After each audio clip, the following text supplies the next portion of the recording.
So I'm here in my local market, just a little gourmet market, where we have all sorts of delicious things on offer, as well as fresh fruit and vegetables. And I'm just buying some mandarins, new season's mandarins with the leaves. I get very excited when I see those. And this is Oliva. Hola! All sorts of local delights, particularly these olives. These olives here are my favourite.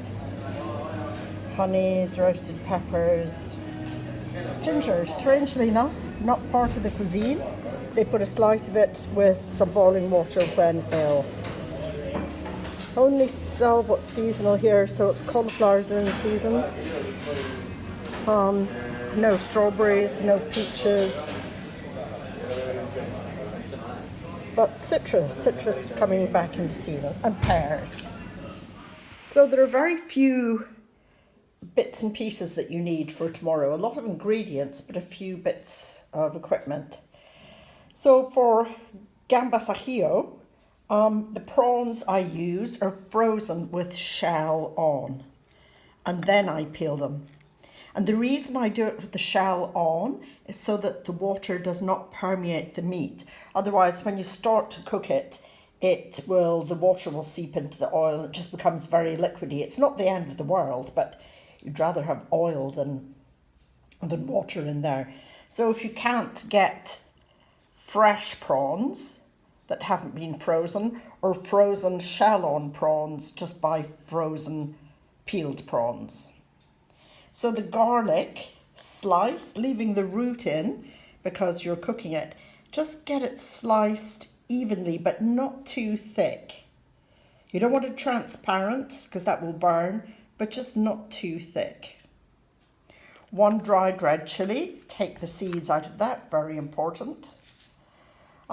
These little pans, you must use a small pan, especially if you're doing it just for 2 people, because you must have your prawns in layers. It can't be in one layer in the pan, otherwise that becomes stir-fried prawns. So if you can imagine the size of this pan here, get a couple of layers in there. This is the typical pan that we use here, these little panoles that come in all sizes, but this is just a little one. So for the chicken dish, my favourite Le Creuset casserole with the broken knob. We're going to do it all in this Le Creuset casserole because we'll start it on top while the cheesecake's in the oven. Orzo, Italian, but becoming very popular in Spain. And sun-dried tomatoes. I'm using sun-dried tomatoes. So for a cheesecake, very important to have Bakewell non-stick paper and a spring tin. And I'm going to use my hand blender to whisk it all together. And I think that's it. So look forward to seeing you tomorrow. And here it is at night, just as the sun's setting, looking over towards Morocco. Way in the distance there, the lights glistening, twinkling.